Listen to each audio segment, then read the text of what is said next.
Hello बच्चों, हम लोग पिछले दिनों त्रिकोणमितीय अनुपात के बारे में पढ़े थे जो समकोण त्रिभुज पर आधारित था। तो प्रश्नावली 8.1 का पहला सवाल है, त्रिभुज ABC में जिसका कोण B समकोण है, AB बराबर 24 और BC बराबर 7 है, निम्नलिखित का मान निकालना है। अर्थात साइन A कास A और सेकेंड में साइन C और कास C का मान निकालना। तो एक त्रिभुज हम लोग बनाएंगे जिसका B समकोण है और ये C हो गया, यहाँ पर A हो गया, ठीक है। अब उसके बाद क्या करेंगे कि यहाँ पर AB का मान 24 दिया है, तो AB ये आपका है, तो ये आ गया आपका 24 और BC आपका ये आधार है, तो ये हो गया आपका 7। तो जहाँ समकोण त्रिभुज है तो हम बताए थे कि इस पे पाइथागोरस की प्रमेय लगती है, तो इससे हम लोग कोण निकालेंगे। तो इसमें क्या होता है, पाइथागोरस की प्रमेय से, पाइथागोरस की प्रमेय से अब यहाँ पे एक कर्ण है, कर्ण का स्क्वायर यानी कि AC का स्क्वायर बराबर लंब का स्क्वायर यानी कि AB का स्क्वायर अब प्लस आधार का स्क्वायर यानी कि BC का स्क्वायर। अब कर्ण हमको चाहिए तो इसको इसी तरह रह देते, AC का स्क्वायर बराबर AB कितना है 24 है, तो 24 का स्क्वायर प्लस BC कितना है 7 है, तो 7 का स्क्वायर। 24 का स्क्वायर 576 होता है और 7 का स्क्वायर 49 होता है। दोनों को जोड़ेंगे तो 625 हो जाएगा। ये आपका 25 का वर्ग होता है, तो AC का वर्ग बराबर 25 का वर्ग यानी AC बराबर क्या हो जाएगा आपका 25 हो जाएगा। तो ये हमारा भुजा 25 आ गया। अब इस प्रकार से तीनों भुजाएं प्राप्त हो गई, तो हम लोग त्रिकोणमिति के किसी भी अनुपात का किसी भी कोण का मान निकाल सकते हैं। जैसे देखिए ये साइन A है, तो साइन A बराबर, अब A ले रहे हैं तो कोण ये वाला है, तो इसके सामने की भुजा ये हो गई आपकी लंब, ये हो गई आधार और ये होगी कर्ण। तो साइन A बराबर होता है लंब बटा के कर्ण, और आपका लंब क्या है BC है और आपका कर्ण क्या है AC है। तो इस प्रकार से BC का मान आपका 7 आ गया और कर्ण 25 आ गया। आगे वाले में कास A का मान, कास A का होता है आधार बटा के कर्ण। तो इसमें देखिए आधार आपका ये हो गया AB और कर्ण आपका हो गया AC। तो इस प्रकार से आपका हो गया 24 बटा के 25। दूसरे सवाल में, ये पहला सवाल था आपका, दूसरे सवाल में आपका दिया है साइन C बराबर, तो देखिए अब साइन C ले रहे थे, ये कोण हो गया, तो इसके सामने का ये लंब हो जाएगा अब की बार और ये आधार हो जाएगा। तो इसमें क्या करेंगे, लंब बटा के कर्ण ये भी होगा, तो अब की बार लंब AB हो गया और कर्ण आपका हो गया AC। तो AB का मान आपका हो गया अब की बार में 24 और बटा के कर्ण तो वही रहेगा 25। इसी तरह कास C का मान आपका हो जाएगा आधार बटा के कर्ण, तो अब की बार आधार क्या होगा BC और कर्ण तो AC रहेगा ही, तो इसका मान आ जाएगा आपका BC का मान हो गया आपका 7 और कर्ण का हो गया 25। यही आपका आंसर हुआ। अब देखिए प्रश्नावली 8.1 का दूसरा सवाल है, आकृति 8.13 में tan P माइनस काट R का मान ज्ञात कीजिए। तो देखिए ये सवाल में आपका चित्र दिया है, इसमें PQ का मान 12 और PR का मान दिया है। तो यहाँ पर आपका एक भुजा नहीं प्राप्त है, तो क्या करेंगे, इसको भुजा को प्राप्त करने के लिए हम लोग फिर पाइथागोरस की प्रमेय लगाएंगे।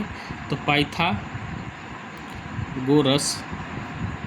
की प्रमेय से तब की बार क्या होगा, ये कर्ण हो गया आपका, तो PR का स्क्वायर बराबर लंब का स्क्वायर यानी कि आपका PQ का स्क्वायर प्लस QR का स्क्वायर। हमको QR का मान चाहिए, तो पक्षांतर करने की इसको इधर, तो PR का स्क्वायर ये इधर जाएगा, तो माइनस PQ का स्क्वायर बराबर QR का स्क्वायर हो जाएगा। PR का मान कितना दिया है, PR का मान दिया है 13, तो 13 का स्क्वायर माइनस PQ का मान दिया है 12, तो 12 का स्क्वायर बराबर QR का स्क्वायर। अब देखिए 13 का स्क्वायर होता है 169 और 12 का स्क्वायर होता है 144 बराबर QR का स्क्वायर। अब देखिए आगे इसमें क्या होगा कि अब आपका QR का स्क्वायर बराबर हो जाएगा 169 में स्क्वायर घटाएंगे तो 9 में से 4 गया 5 और 6 में से 4 गया 2 और 1 में से 1 जाएगा तो ख़त्म हो जाएगा। तो ये आपका कितना हो जाएगा 5 का स्क्वायर, तो QR का मान आ जाएगा आपका 5, यानी यहाँ पे आधार 5 आ गया। अब देखिए हमसे पूछ रहा है कि tan P माइनस काट R का मान। देखिए tan P लेंगे तो ये कोण होगा, इस वाले कोण लेने पर ये क्या हो जाएगा आपका लंब होगा, ये आधार होगा और ये कर्ण होगा। तो देखिए tan P लेंगे तो क्या होता है, tan का लंब बटा के आधार होता है, तो अब इसमें क्या होगा, लंब आपका ये हो रहा है QR बटा के आधार ये हो रहा है PQ माइनस, देखिए काट R लेंगे तो R अब की बार ये लेंगे, तो अब की बार लंब ये आधार ये हो जाएगा और कर्ण ये हो जाएगा। तो काट का क्या होता है, आधार बटा के लंब होता है, आधार बटा के लंब होता है। तो आधार आपका कितना हो गया आपकी बार क्यू आर हो गया, क्यू आर हो गया, और लंब आपका क्या हो गया पी क्यू हो गया। अब मान रखें या इसी को देख करके देखें तो जीरो हो जाएगा, या फिर आप मान यहाँ रखेंगे तब भी जीरो हो जाएगा। देखिए क्यू आर का मान आपका है 5 बटा के पी क्यू का मान है 12, और माइनस ये भी 5 बटा के 12, ऐसे भी आपका जीरो आ जाएगा, या फिर ये दोनों को देखेंगे तब भी आपका जीरो हो जाएगा। अब देखिए इसी प्रश्नावली का ये तीसरा सवाल है कि साइन ए बराबर 3/4 हो तो कास ए और टेन ए का मान परिकलित कीजिए।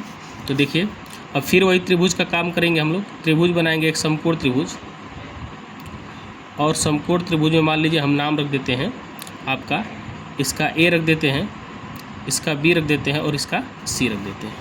ठीक है, तो अब देखिए साइन ए बराबर 3/4 है, तो साइन ए का मान मान लीजिए ए ले रहे हैं, ये वाला कोण ले रहे हैं, तो अब यहाँ पे साइन का होता है लंब बटा के कर्ण। तो लंब यहाँ पर क्या हो जाएगा आपका, इसके सामने की भुजा लंब हो जाएगी, तो ये 3 हो जाएगा, ये कर्ण क्या होगा 4 हो जाएगा। पाइथागोरस के प्रमेय से देखिए अब डायरेक्ट हम इस्तेमाल करते, देखिए ये क्या है आपका आधार है, यानी ए बी का स्क्वायर बराबर कर्ण का स्क्वायर यानी कि ए सी का स्क्वायर माइनस ये आपका लंब का स्क्वायर हो जाएगा, यानी कि बी सी का स्क्वायर हो जाएगा। देखिए ए सी का स्क्वायर यानी 4 का स्क्वायर, और बी सी का स्क्वायर का मतलब आपका हो जाएगा 3 का स्क्वायर। अब 4 चौक का 16, 3 3 के 9, अब आ गया आपका 7, यानी ए बी स्क्वायर बराबर 7 हो गया। तो इस तरह ए बी का मान क्या हो जाएगा करड़ी में 7 हो जाएगा, तो ये आपका आ गया करड़ी में 7। अब हमसे क्या पूछ रहा है, कास ए का मान बताइए। तो कास ए बराबर क्या होगा, ये कोण ले रहे हैं ए, तो इसके सामने का ये लंब हो गया, ये आधार हो गया, ये कर्ण हो गया, और कास ए का मान होता है आधार बटा के कर्ण। तो यहाँ पर आधार क्या है ए बी, और कर्ण क्या है आपका ए सी। तो ए बी का मान हो गया करड़ी में 7 बटा में आपका कर्ण हो गया 4। इसी प्रकार देखिए tan ए का मान दिया है, तो tan ए का मान निकालेंगे, तो tan ए बराबर होता है लंब बटा के आधार। तो लंब क्या हो जाएगा आपका, लंब ये है आपका बी सी, और आधार कितना आपका है ए बी। तो बी सी का मान कितना हो गया, बी सी का मान हो गया 3, और ए बी का मान हो गया करड़ी में 7, यही आपका आंसर आएगा। अब देखिए इस प्रश्नावली का चौथा सवाल है, यदि 15 काट ए बराबर 8 हो तो साइन ए और सेक ए का मान ज्ञात कीजिए। तो त्रिभुज तो वैसे ही बनाएंगे, ये आपका हो गया समकोण त्रिभुज, और ये आपका हो गया ए, ये बी हो गया, और ये आपका सी हो गया। अब यहाँ दिया है 15 काट ए बराबर 8। अब देखिए 15 गुणे में भागे में जाएगा पंचांतर करने पर, तो काट ए बराबर हो जाएगा 8 बटा के 15, और हम लोग जानते हैं काटे का होता है आधार बटा के लंब होता है। तो इसमें आधार ये हो गया, अगर कोण ये लेंगे तो ये आधार हो गया, ये लंब हो गया, और ये कर्ण हो गया। तो आधार का मान कितना हो गया 8 हो गया, लंब का मान 15 हो गया। अब कर्ण का मान निकालना है, तो सी ए का स्क्वायर बराबर बी सी का स्क्वायर प्लस ए बी का स्क्वायर। तो सी ए का स्क्वायर बराबर बी सी का मान हो गया आपका 15 का स्क्वायर, और ए बी का मान हो गया 8 का स्क्वायर। तो 15 का स्क्वायर होता है 225, और 8 का स्क्वायर होता है 64, सी ए का स्क्वायर। तो सी ए का स्क्वायर बराबर जोड़ेंगे तो 5 4 9, और 4 2 6, और 2 तो 5 4 9, और 6 2 8, 6 2 8 और 2 289, 289 17 का वर्ग होता है। तो इस प्रकार से सी ए का मान हो जाएगा आपका 17। तो ये आपका हो गया 17। अब त्रिभुज की तीनों भुजाएं प्राप्त हो गई, तो किसी भी त्रिकोणमितीय अनुपात का मान निकाल सकते हैं। तो देखिए पहले सवाल में पूछ रहा हमसे साइन ए का, तो साइन ए बराबर होता है लंब बटा के कर्ण। तो देखिए कोण ये लिया गया तो लंब ये होगा और कर्ण ये होगा। तो अब ये क्या हो गया, लंब आपका बी सी और कर्ण हो गया आपका ए सी। तो इसका माना जाएगा आपका लंब यानी 15 और बटा के 17। इसी प्रकार देखिए सेक ए का मान पूछ रहा है, तो सेक ए बराबर हो जाएगा आपका, देखिए सेक ए का होता है कर्ण बटा के आधार। तो कर्ण बटा के आधार मतलब ए सी बटा के ए बी। अब देखिए तो आपका ए सी का मान कितना हो गया, ए सी का मान हो गया आपका 17 और बटा के आधार का मान हो गया 8। यही आपका आएगा आंसर। अब इसी प्रश्नावली का 5वां सवाल दिया है, यदि सेक ए बराबर 13 बटा के 12 हो तो अन्य सभी त्रिकोणमितीय अनुपात प्रकृति के, यानी कि पूर्ण त्रिकोणमितीय अनुपात 6 होते हैं। तो इसमें से एक दिया है, तो यानी कि 5 पूछ रहा है, तो त्रिभुज नियम तो लगाना ही लगाना पड़ेगा।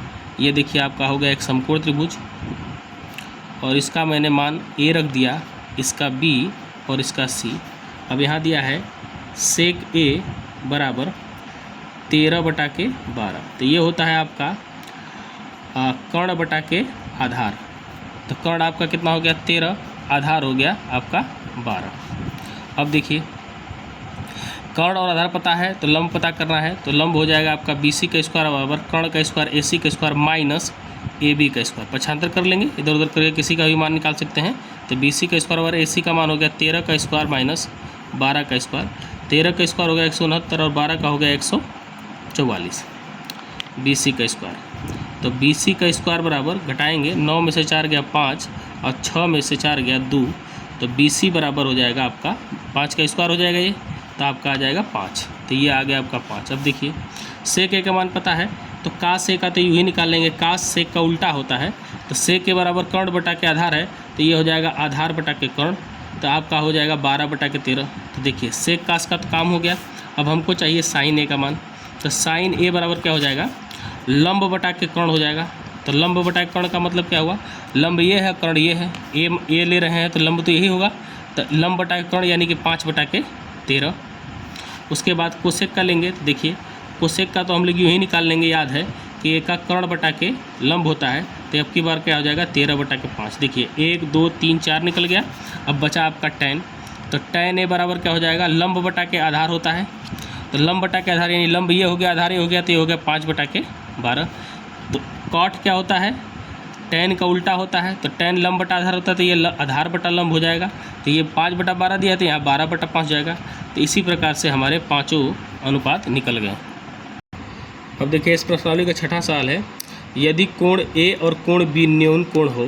तो न्यून कोण का मतलब होता है जो 90 अंश से छोटा हो जाए। जहाँ कास A कास B बराबर हैं तो कोण A B के बराबर होगा। देखिए A B न्यून कोण है, तो इसका मतलब ये हो गया कि A B में C जो होगा वो समकोण हो जाएगा। ये आपका A हो गया, ये B हो गया, ये भी न्यून कोण है, ये भी न्यून कोण है।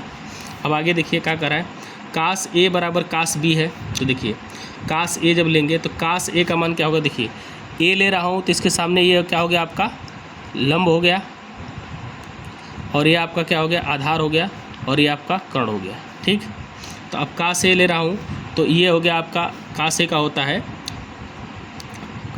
आधार बटा के कर्ण होता है। ठीक, और बराबर अब की बार कर लें कास B ले रहा हूँ तो अब B लूँगा तो अब की बार क्या हो जाएगा, ये आपका लंब हो जाएगा, इसके लिए ये लंब हो जाएगा और ये आधार हो जाएगा। अब कर्ण तो चेंज होता नहीं है, तो इसका आपका हो जाएगा लंब बटा के आधार बटा के कर्ण हो जाएगा। तो ये भी आधार बटा के कर्ण हो गया।